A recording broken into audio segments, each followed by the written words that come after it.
series. I hope you'll find today's presentation will complement what you have been learning in previous webinars. Today's webinar is co-hosted by Village Reach and the William Davidson Institute at the University of Michigan. I'm Jenny from Village Reach, and our two presenters today are Dauda from Village Reach and Mike from WDI. We're going to keep our videos off today to hopefully help avoid bandwidth issues, but I'll turn it over to the two of them shortly to introduce themselves and dive right into the presentation. A few logistics first. They'll present for about 40 minutes, and then we'll have 20 minutes for questions at the end. So as they're speaking, please do type your questions into the Q&A box that you see at the bottom of your screens, and we'll go through the questions in the Q&A box at the end of the session. During the session, they'll tell you about 4 light touch tools for supply chain system design. We'll put a link in the chat now where you can find links to all of these tools as well as brief descriptions. And then we'll share more information with you in a follow-up email as well. So with that, I will put this into full screen and turn it over to Dauda. Thanks, Jenny. Hi, everyone. Thanks for joining us today. My name is Dauda Majamba. I work with Village Reach as a supply chain resource for our global technical team. For the benefit of those of you that haven't heard of Village or don't know Village Reach, our mission as an organization is to transform healthcare delivery to reach everyone. So we do this through a couple of ways. One of those is building a pathway to PAT services, in a way increasing access to those that are underreached. In doing this, we're also looking at equity considerations around the supply chain and ensuring that supply side equity concerns are being addressed. Another thing we do is get product to people, and getting product to people means getting to them wherever they are based, either at health facility level or the community level. Another way we do our work is to achieve our mission is to drive for sustainable impact. We do this by partnering with government and private sector to drive sustainable impact. This is demonstrated in such similar collaboration we're doing with WDI and the University of Washington on development of these light touch system design tools. We work in a number of African countries. The ones you see with the darker colors are called our core countries. DRC, Mozambique, Malawi. These are called core countries in the sense that we do have offices there and we have an operational base. The other countries you see with lighter shade of colors, Nigeria, Senegal, Liberia, and the rest of them, they're countries we call as partner countries because we do partner with other stakeholders, other partners there, and we don't operate offices. At this point, I want to hand over to Mike to take us through the next slide. All right, thank you, Dauda, and hello, everyone. My name is Michael Krautman, the William Davidson Institute. I've been a research manager here for the last 5 years, and I've led much of our supply chain design work, including helping develop some of the light touch tools that we'll talk about today. And I also have with us our colleague Pascal, who will be WDI's point person on this work moving forward. And so for those of us, for those of you who are not familiar with us, WDI is an independent nonprofit organization that's housed within the University of Michigan School of Business. Our focus is on addressing business and market-related challenges that prevent global access to healthcare, education, financing, and energy. And we work with both public sector and private sector organizations in low and middle income countries. And for those clients, we offer a number of different services in different areas, including applied research and consulting. So, helping organizations think through investment or strategy decisions or improve their operations. We also help organizations think about how they measure and monitor the success of a program, help develop business-related trainings and educational programs. And then we also house Next Billion, which is a publishing platform that covers a range of different global development issues. We can go ahead and move on. So for today's session, we're going to continue on the theme of supply chain system design and walk through a series of low-cost, light-touch tools that can help facilitate and streamline the supply chain design or redesign process. So the need for these tools really stems from a number of very practical problems that Village Reach and WDI have encountered on the various supply chain design projects that we've supported. First of those problems is how to manage conflicting priorities. So in the previous webinar session, we discussed all the various objectives you can have when optimizing your supply chain. So minimizing operating costs, minimizing new capital investments, and maximizing availability of products or resilience to risk. Unfortunately, you can't optimize for all those objectives at the same time. And in our experience, oftentimes governments, partner organizations, and other stakeholders often disagree about which of those objectives should be prioritized. And even worse, it's often not initially apparent that there's any disagreement. After all, everybody agrees that we need the best supply chain design. It just so happens that we're defining best differently in each case. And so if all those conflicting priorities are made clear at the beginning of a system design process, we can manage and strategize around them effectively. But if not, they're liable to cause political tension down the road and undermine the success of the initiative. So this issue is the focus of our first tool, the Stakeholder Priorities tool. I guess, Jen, you can go ahead and click through. The second problem is about how to successfully translate supply chain designs to new environments and contexts. So we've seen this in the past where supply chain initiative is successful in one region or country, and then that approach gets replicated in other regions or countries, but the success is much more mixed in those other areas. And one reason for this is that a supply chain doesn't exist in a vacuum. It's part of a broader health system, and even beyond that, part of a broader governmental, economic, and political ecosystem. And to be successful, that supply chain design must align with this broader ecosystem. And that's the focus of our second tool, the last mile delivery strategy tool. Provides this really structured way to walk through key elements of this broader ecosystem and identify the types of supply chain designs that would be best aligned. And then finally, we've encountered numerous situations where there's a need for some kind of quantitative supply chain modeling, but where there just isn't enough time or enough resources to use the more traditional modeling tools that exist in the global health landscape. Now, this could be something like estimating the financial impact of a supply chain redesign or determining optimal delivery routes. And so the last two tools, the rapid supply chain modeling tool and the route optimization tool, are designed to help quickly and inexpensively estimate answers to those types of questions. Now, it's important to point out that they're not intended to replace those more complex and detailed modeling tools, but rather to complement them, to enable the supply chain modeling to occur earlier in the process, more continuously over time, and then in a more decentralized fashion, so we can make the overall process more efficient. So our objective in this session is to walk through each of these four tools in more detail and explain what they are, how they could be used, what the key outputs look like, and then what types of skills and knowledge and data are needed to use them effectively. And we'll also have some time at the end to address your questions. Next slide. Thanks. So now that we've described the problem that these tools help address, let's quickly just point out where they fit into the broader supply chain design process. So in the last session, we used the JSI supply chain redesign process as the kind of the basis for discussion. This week, we're organizing around Gavi and UNICEF's stages of system design, which breaks down the process into a few more steps, but overall follows a pretty similar trajectory to the JSI design process. So below the diagram, you can see where our four light touch tools are most likely to fit into that system design process. The first two, the stakeholder priorities and the last mile delivery strategy, are most likely to be useful early on, after you've solidified a group of stakeholders, but while you're still kind of preparing them to embark on this supply chain design process. The rapid supply chain modeling tool could be useful at a few different points throughout the beginning of the process, from informing advocacy materials to getting started on some of the actual data analysis and modeling.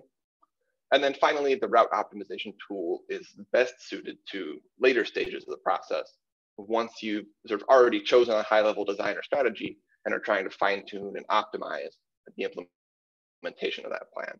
But it's worth reiterating here that these are really just guidelines. There's no actual limit on when you can use any of these tools. This is just kind of the places we think they're most likely to be most helpful. And so with that, I'll turn it back over to Dauda to walk through the first of our tools. Thanks, Mike.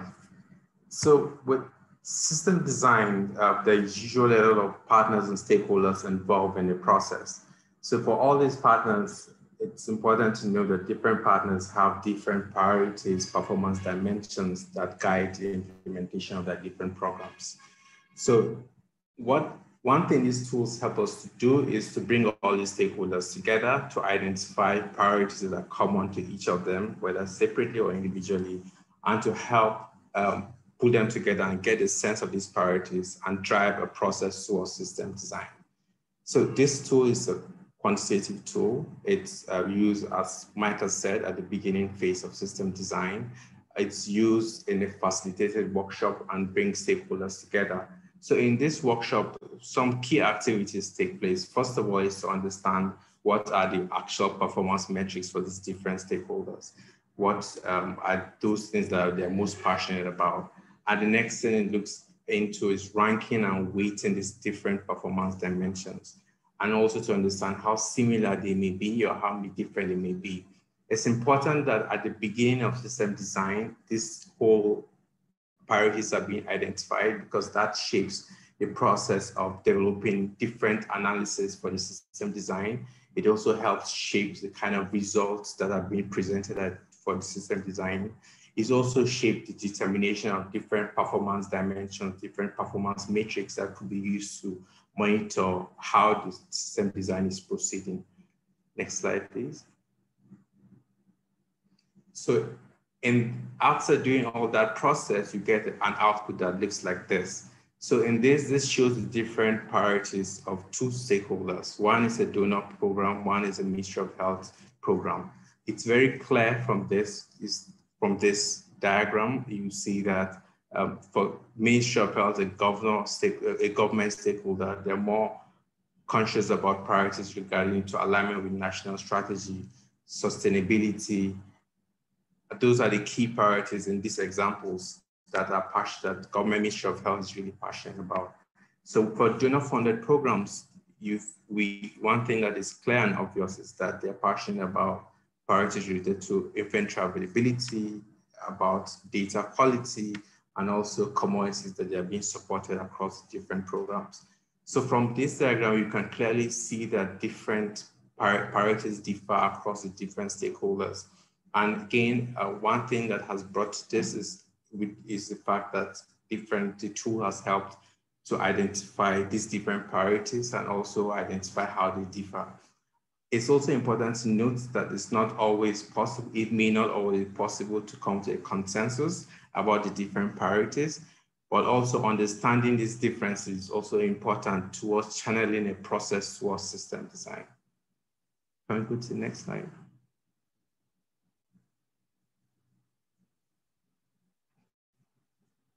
So in terms of inputs, it's with regards to skill, it requires a good facilitation skill, a strong facilitation skill. The facilitator should be able to at least understand the different priorities and determine how and where to come to a consensus. I also realize that it's not always possible to come to consensus in different types of activities. It's also important that the facilitators have the knowledge about the context and also understand what drives the different determinants and for different performance dimensions for each stakeholder. In terms of data, it doesn't require any quantitative data input, but the kind of qualitative data that is being obtained from the workshop kind of setting informs the different activities that go into the process. Next slide, please. So with regards to advantages, this tool is relatively very easy to use and interpret. The data, it's just data you can see, you can visualize the data and actually understand how different priorities differ amongst different stakeholders. It's flexible in the sense that you can actually weigh these different priorities and show clearly how these priorities differ. Again, it brings another element of transparency to the whole process, because right from the beginning, you understand how the priorities differ early on in the system design. And in processes whereby it's able to come to alignment or consensus, it also facilitates that process. But again, it just ensures everybody knows what different stakeholders is passionate about, and helps the dissemination of different performance dimensions in the process.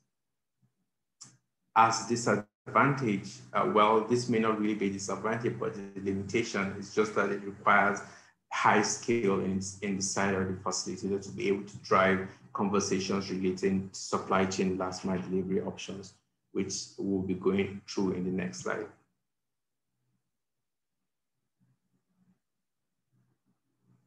So the next tool we'll be reviewing is last mile delivery strategy tool.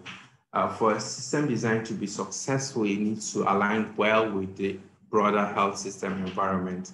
This is really important, especially as you look at the last mile, because the last mile is where there is associated with a lot of supply chain cost and also maybe associated with a lot of complexities at that level.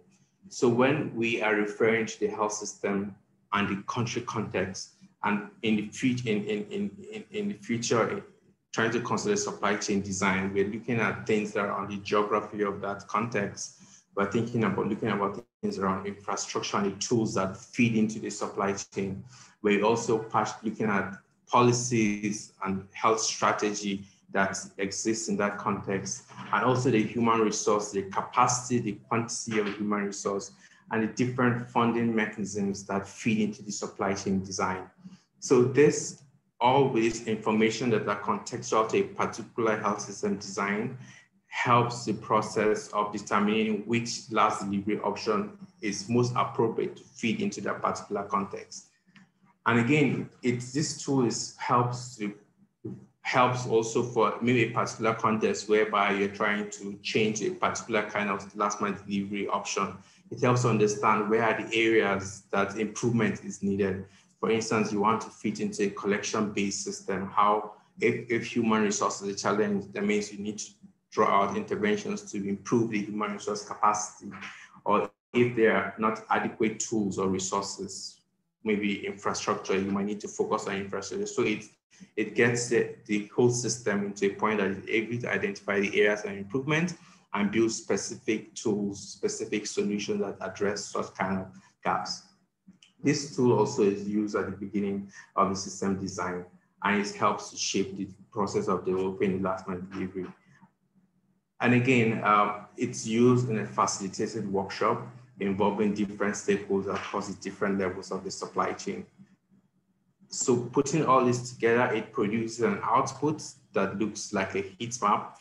This basically compares the different last mile delivery options. In this particular case, we can see that the collection base, which is incumbent in this particular case, is most compatible. If you look at it, it has varying human resource capacities and stakeholders' requirements. It's based on the contextual characteristics of the system. The collection-based system is most compatible with this particular context. And to come up with this kind of output, the facilitator workshop, there are different sort of activities that are going to place, importantly around obtaining information around the ordering and transmitting orders and transportation of products. Specific items that are considered are like things around the health system, the human resource capacities, the management network, and quantity of products around that particular context. Next slide. So similar to stakeholders' priorities tool, the last mile delivery strategy tool also requires a strong facilitation skill to be able to come up with such kind of outputs. It's important also that the facilitator is well knowledgeable around the context and also understand the different last mile delivery options and how that can fit into the particular context where that tool is being applied. In terms of contextual information, the participants, it's important that the participants involved in this process are people that have information around the existing human resource capacities, also understand the prevailing financing mechanisms that are available in that context, and also understand the existing infrastructures and tools that exist in that context to shape the discussion around putting together information, qualitative information that can help to selection of a particular last mile delivery strategy that fits that context specifically. Also, it doesn't require any quantitative inputs. Most of the inputs that go into the system are mainly qualitative information that shapes the process. Next slide. So in terms of advantages, it's important to point out that this tool provides context-specific output because in first instance, it considers every characteristics that fits that health system and produces an output that reflects the characteristics and the contextual nature of that health system. So it is not a one-size-fits-all approach, but looks at the contextual prevailing situations in that place and pulls out an output that is characteristics to that. And similarly, in terms of limitations, you need a facilitator that is well conversant in different last mile delivery options and also understands the different contexts around politics and the health system and also the economy of that particular context. At this point, I'll hand over to Mike to talk through the rapid supply chain modeling tool. All right, thank you, Dauda. So with the rapid supply chain modeling tool, or RSCM tool, we're really trying to target this broad swath of use cases that aren't very well served by existing set of supply chain costing and modeling tools. So these tools tend to be very detailed and precise, but they tend to either require a lot of primary data collection at health facilities, such as with a costing study, or they require a sophisticated proprietary software, such as a Hermes or a LlamaSoft supply chain guru. And there are many situations you could imagine where those types of analyses it would be useful, but where either you don't need that level of detail that they can provide, or don't have the time and resources to sort of fully engage with that tool. And those could include situations like putting together initial advocacy presentations to get stakeholders interested in supply chain design, where it would be helpful to have some way to kind of quickly estimate the magnitude of impact. Or at the beginning stages of a supply chain design process, when you have lots of initial possibilities and you're trying to kind of filter through them quickly to identify those types of changes that are most likely to have a high impact. Or in workshops or technical meetings, inevitably a supply chain design related question pops up, and it would be good to be able to answer that question in real time or kind of quickly follow up afterwards. And then finally, just in terms of prioritizing initiatives, so if you're going to put something in front of a senior level Ministry of Health official, they're going to want to compare the potential impact of supply chain redesign with other possible health system reforms. And so, helping them kind of quantify that early on helps build and retain that senior level support. And so these types of use cases collectively are important because they help build momentum and political support for supply chain reform. And if we can support them with quick quantitative data, we can more quickly move through a lot of the initial phases and get to the sort of the heart of the supply chain design process. So in this case, what we've developed is a quantitative Excel-based modeling tool that can quickly estimate the total annual cost for a given supply chain design in a given country or region, but that also is flexible enough to let you change any aspect of the supply chain design or the country context to see how those changes impact total cost. Next slide.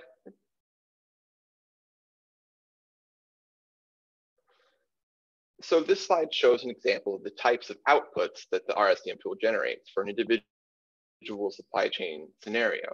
So after the user inputs data on the supply chain and the country they're analyzing, the model uses that information to build the sort of high-level view of the supply chain and estimates the types of cost and efficiency outputs that are shown here on the slide. And those outputs help answer questions like, how much funding overall do we need to distribute products to the supply chain? What is the total annual cost? Things like, where does most of that funding go? Does it go to the central level or regional level warehouses, or does it actually go out to the health facilities themselves? What types of things do we need that funding for? So is it warehouses, trucks, salaries? How much for each of those different categories? And then finally, efficiency. How much warehousing space, how many vehicles do we actually need to make the supply chain work? And do we currently have too many or too few of these resources on hand? Next slide, please. So in addition, the previous slide showed outputs for a single scenario.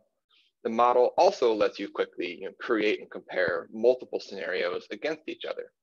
And this view helps address a slightly different set of questions, such as what are the types of supply chain design changes that lead to the greatest cost impact? You can test 2, 3, 4 more different changes against each other and compare the overall magnitude of their impact. You can also again see how the type of supply chain design or the type of changes you're making affects the types of resources that are needed. So which design sort of emphasizes additional transportation costs, which emphasizes additional storage costs.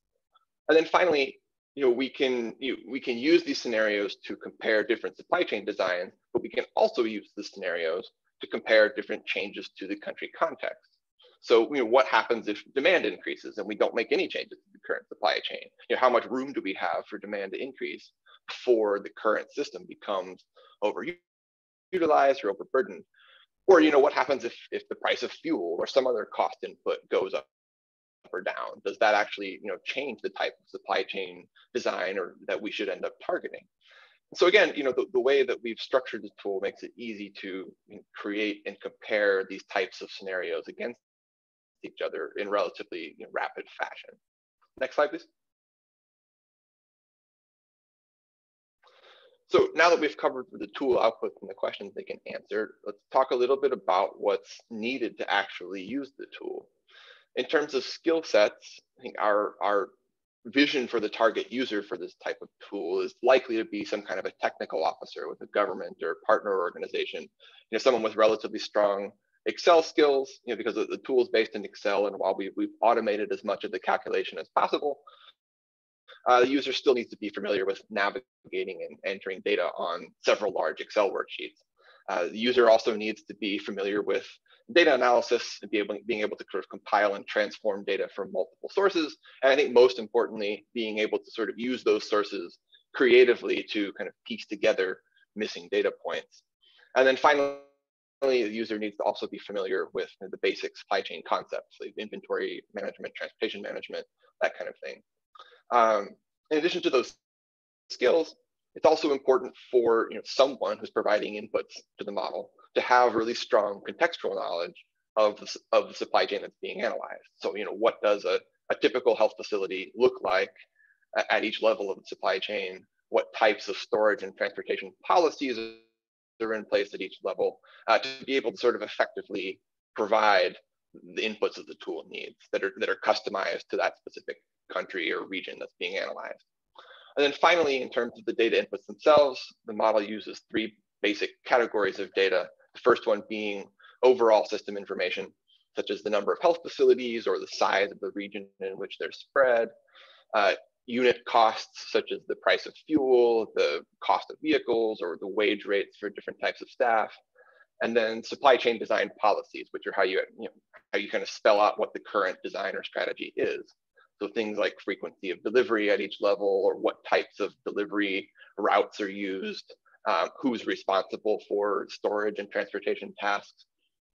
So while the tool requires a lot of inputs, we've also taken steps to make that process easier. We've compiled several full sets of proxy data from existing global health supply chain studies. You can basically preload those into the model and use those as a starting point to kind of tweak different parameters here and there to customize it to your own country. We've also built in several other mini models, sort of, so to speak, that kind of feed into the main one and help estimate several of the key input parameters. So you don't have to use all or any of those extra tools and data sets, but the value that they bring is that they allow you to put together a really rough analysis, in a matter of minutes if it's really needed. So they really shorten the time frame that analysis can occur in. Next slide, please. So in terms of advantages and disadvantages of this type of supply chain modeling tool, for advantages, I think first and foremost, the tool is easily accessible. So it's based in Excel. You can have as many copies of the tools you want with as many people as you want for however long they want. So both governments and partner organizations at both national level and sort of regional and local level. And I think our vision here is that these, for those random workshops or meetings when a supply chain question pops up, you have this tool sort of already on hand and you're able to respond to that question quickly. It also needs less data, the tool does. So rather than collecting details on lots of individual facilities, we're more concerned with what the typical or the average facility looks like at each level. And that makes it easier to gather data by interviewing knowledgeable central or regional level stakeholders. And then finally, it's important to reiterate that not every question or decision in the supply chain design process actually needs a highly detailed answer. Sometimes a rough estimate is enough to move the conversation forward. So, is the projected financial impact in the thousands of dollars per year, or is it millions of dollars per year? What's the order of magnitude there? Sometimes that's all the answer you need. But on the flip side, in terms of limitations, focusing on the typical facility means that we assume all the health facilities at a given level are identical to each other. So you don't actually generate outputs that are specific to any individual facility. It also means that if the supply chain you're analyzing is sort of highly skewed in some way, so like say if all the health facilities are concentrated in one small corner of the country, then the tools modeling assumptions might not lead to a representative answer. And so it's not hard to account for that, but the user needs to be aware of that possibility. The model also assumes that the supply chain is executed exactly as you specify. So it doesn't account for all the inefficiencies that can occur, like ordering and delivery errors or vehicle breakdowns, or, those types of things. So in this way, it's like a best case scenario. It's an estimate of what the supply chain should cost, which is not always a reflection of what it currently actually costs. And then finally, I think we need to reiterate that there are times when you do actually need more detailed and sophisticated tools. So like if you're considering major national level multi-million-dollar reform and you're at the point in the process where you're putting a plan in front of Parliament or the Minister of Health, you're probably going to want to use the most sophisticated tool that you can afford. And so what we're talking about here is a way to complement those tools to make it quicker and easier to get to that point. So that's a quick overview of the RSCM tool. I'll turn it back over to Dauda to discuss their final light touch tool. Thank you, Mike. So the final light touch tool we'll be discussing today is the route optimization tool. This is an Excel-based tool that basically optimizes routing for different products, health products. What I mentioned at this point is that it could be used for different kind of health products, whether cold chain dependent products or products that are dry. So it basically, what this tool does is like it takes into consideration different aspects of the supply chain again. It looks into the health facilities, the distances between the different health facilities. It also looks into the kind of vehicle transport resources that are available. It looks into the storage capacities of the different health facilities or the different storage points, and puts all this together into an Excel sheet, and is being run to provide an output that describes, provides the most optimal routing that should be used, which also optimizes for the risk, against the risk, and also looks at the time for distribution. So this tool is used during implementation phase of the system design, basically to improve efficiency of the distribution process. And it's, as I did mention, it's an Excel-based tool. What happens, the way this runs is that it has an input file. You put all this information around storage, around transport resource, around transport and distances between our facilities. And that Excel-based tool is being run into an application that provides an output. And that output gives you an indication of how best route to travel and to accomplish the distribution process. Then go to the next slide. So yes, so this basically shows an output of this process. Here you can see for one of the routes, it gives you the total distance. It gives you the estimate on cost for that distance. It also gives you an estimate of the personnel cost as well. And also a fraction of the total of what the cost to fuel is and also personnel is. And also it gives you an estimate of the total doses that should be delivered for that route and cost per dose, because all this information, proxy information, has already been imputed into the input file. So here you see, it tells you the distance you cover across the different routes. It also tells you which facility you're supposed to start distribution from, and also gives you estimate on time that you're going to spend or leave each particular facility and move to the next.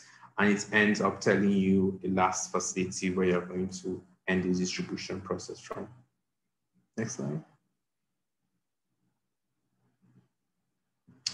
So similarly with inputs, it's important that the person using this tool has at least some basic level of understanding around Microsoft Excel. It's also good that the person has a good ability to understand this kind of data and make an interpretation of the analytical data. This is really key to help understand how this feed into the system design, how this improves the processes, and how much efficiency can be achieved from using such tool. It's in terms of data, the inputs that are required, as I did mention earlier, has to do with transport availability, and also factors, important things like the distance between different facilities, and also things around the condition of the road network, and a lot of contextual information. Also, it looks into facilities that the service delivery point, storage locations, and captures such kind of information, even considers information around costs to personnel, costs for things like fuel, and also replicates and shows this in the form of outputs to the process. Next slide. So in terms of advantages, this tool is very easy and quick to provide. It produces outputs very quickly. It's when you want to just input your input file, it runs fast and produces outputs that are very easy to understand. And also, it's also easy to also remodel this input data. For instance, you are going into increasing the number of facilities, for instance, for a particular route. It's easy to also always put that information into the input file and also run and get output that are relevant to that particular route. Excuse me. It's able to optimize on risk to the products and also on the transport time and combination of both. You can use this tool in routine settings and also emergency settings, whereby you need to achieve the most efficiencies as quick as possible. It considers different characteristics of the geography. It looks at condition of the road. It looks at seasonality, and you can all build that into the analysis process. Next slide, please. Next. So one limitation is that it does not allow for multi-day routing. In the output that was just presented, it just shows the routing for that particular day. So it just factors the number of hours within, number of workable hours within the day. That's about 8 to 9 hours in the day. So it provides an output that factors that time from the start location to the ending location, which is the start location for that particular route. It's recommended for use for at least 50 facilities and five vehicles at one particular time, and produces that result within minutes. It's at the first time of entering the data into it, it might be taxing to enter the data for the first time you use it. It may require a lot of time, but subsequently after that, the time involvement is actually very, very minimal. Next slide.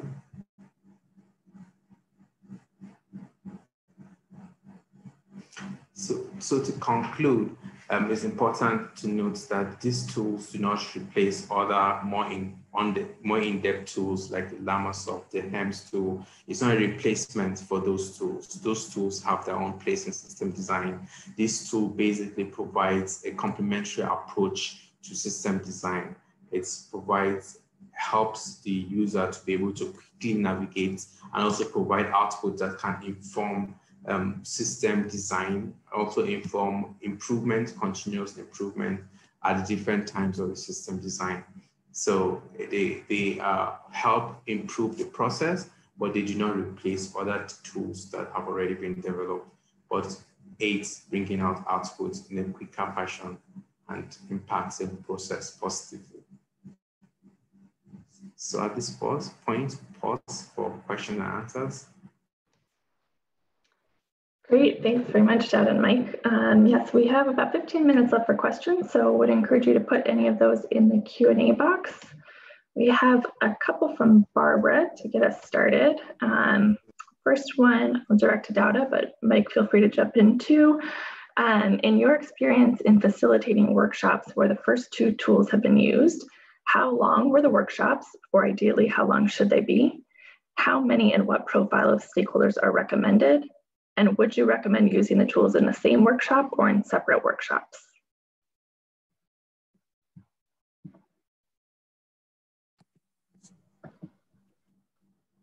Sorry, Jen, I think I lost the last part of the question. My internet is a bit unstable, but if I got it, yeah, can you say the last part of the question again? Sorry. Yeah, so it's how long were the workshops, or how long should they be, is part one. Two is how many and what profile of stakeholders would you recommend involving?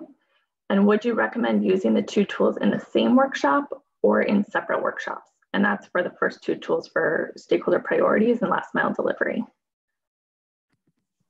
Okay, so these tools, it's in a workshop, it's depending on how easy it is to come up with maybe consensus. In cases it's not possible to come up with consensus, it might take as long as 3 hours or the whole day to be able to use these tools, because the workshop facilitates, builds together different kind of activities to help understand what is, for instance, the first two stakeholder priorities, to help understand what are the priorities for different stakeholders, so that different activities that are built into that system. So it can take a whole day for just facilitate one workshop on one of the tools. Ideally, I would say a full day to use one of the tools, and I wouldn't recommend using the same workshop for both tools.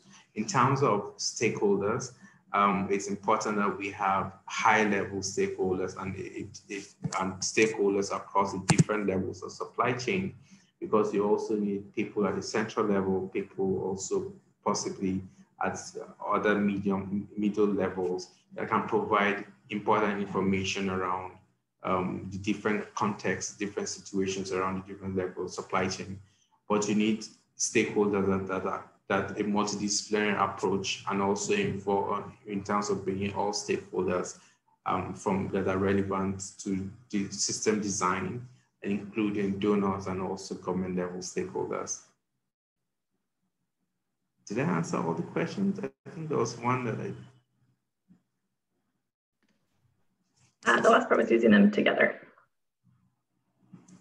Sorry, can you say that again? The last part was whether you can use them together. Yeah, so I wouldn't advise them to be used together. I would recommend it be used on different workshops or different tools. In that sense, it allows to maximize outputs and focus on achieving specific output for both of them.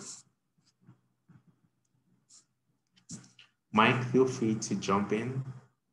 Yeah, sure. I mean, I think I have some experience of being in the room as these tools are being applied, and I do think, we've well, first of all, I think we've been able to sort of use them in the same workshop in separate sessions. I think they both sort of apply at about the same point in the system design process when you're introducing it to this group of stakeholders. I also think, we've recognizing that the tools themselves can sometimes take a long time to work through, have tried to come up with the workshop facilitation presentation version that can fit into like a 1 hour or a 2 hour session, that can can introduce the concepts and get all the stakeholders familiar, but can kind of be a lead in then to the tool being filled out itself, separately from the workshop itself.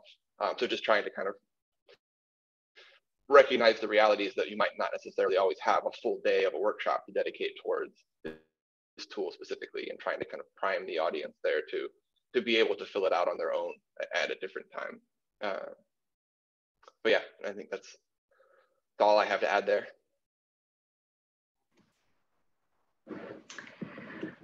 Great, and next question is, did the RSCM tool and route include analysis of cold chain considerations?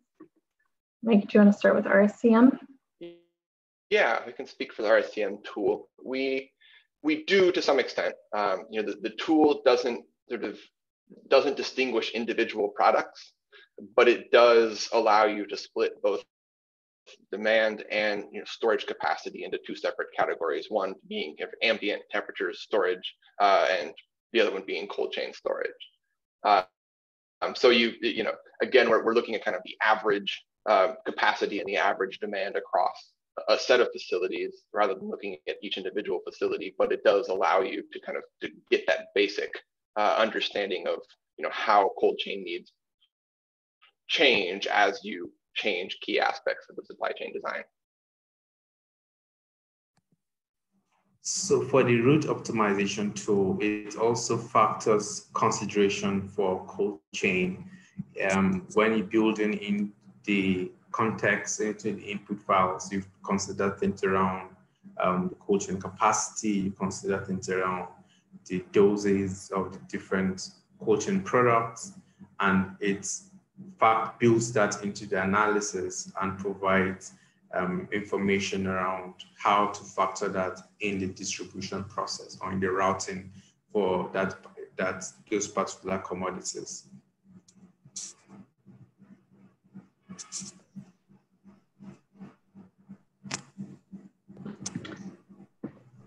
Great, and I don't see any other questions currently. If you do have any others, please feel free to add them to the chat or the Q&A. Just want to reiterate that the tools are available all on the link that I shared, so you can download them there. Some of them are larger files, so it takes a little better bandwidth to download, but they are all available there, and then we'll send another document around with more details later. Dad or Mike, any other concluding thoughts that you would share while we give people another minute to think of any questions they want to add in?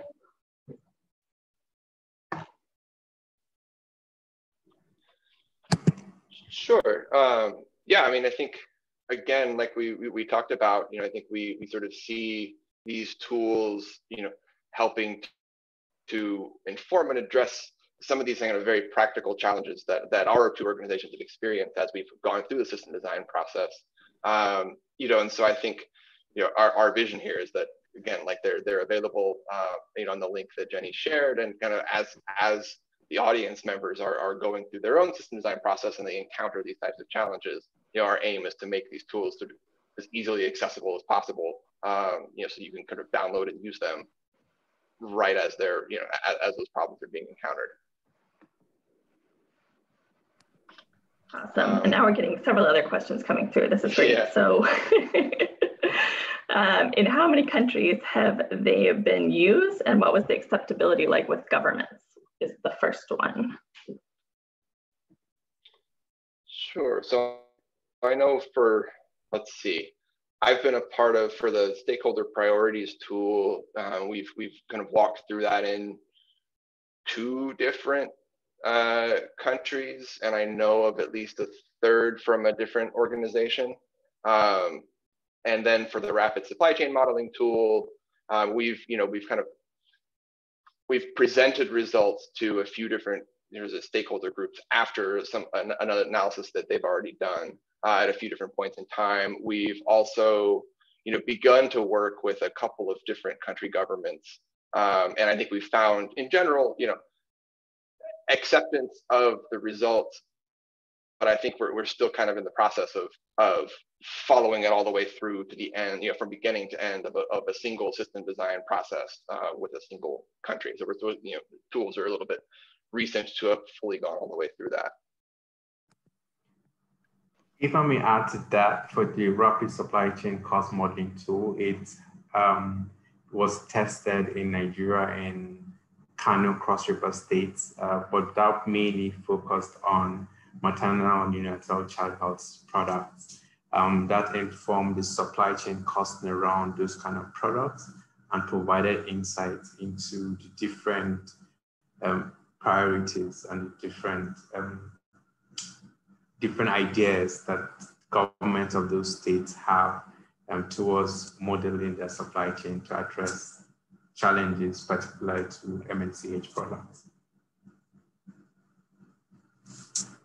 And I guess sort of a related follow-up question here, can you think of any other success stories or lessons learned?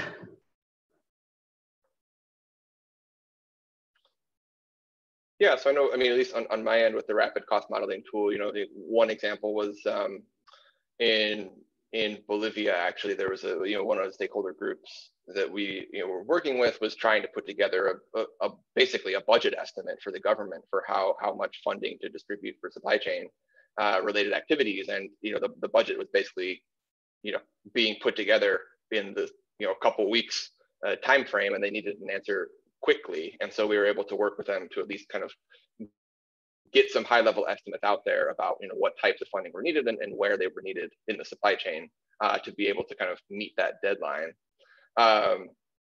You know, I think we also in one other country, we're trying to more explicitly use it as part of an immunization system design process.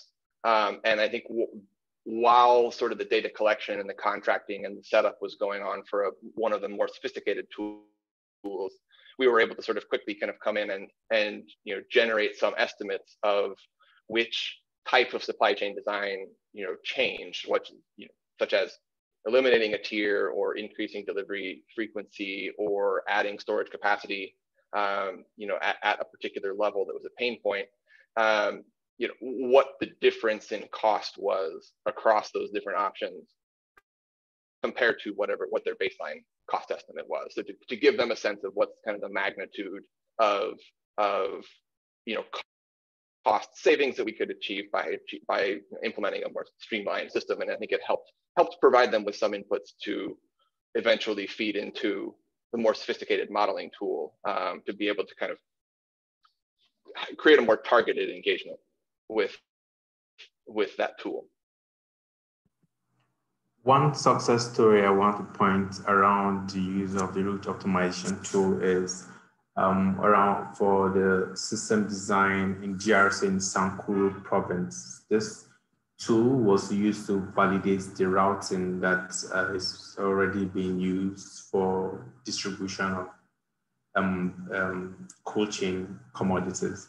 So that tool basically validated that routing and provided an objective means of saying, okay, which route was best, the route they currently use, how effective is that route, and how efficient is that route. So that was helpful in that particular case.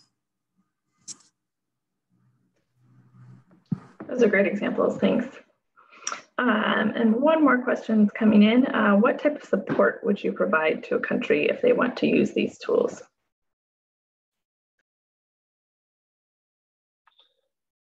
Yeah, so, you know, I think on our end, you know, we've tried to design these tools as much as possible to, you know, be automated, to, you know, we've put a lot of work in up front to, you know, provide kind of comments that help explain each of the relevant parameters and kind of what are some types of inputs that you should think about for them, and provide a pretty detailed sort of user guide up front in the tool itself, and even, you know, include sort of demo examples in the downloadable version of the tool.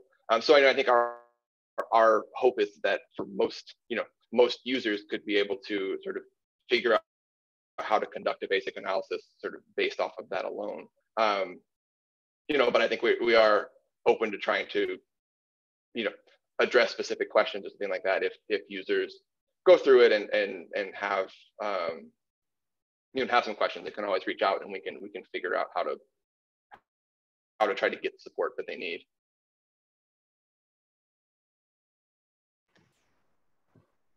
Great, and yeah, you can see contact information on the slide right in front of you.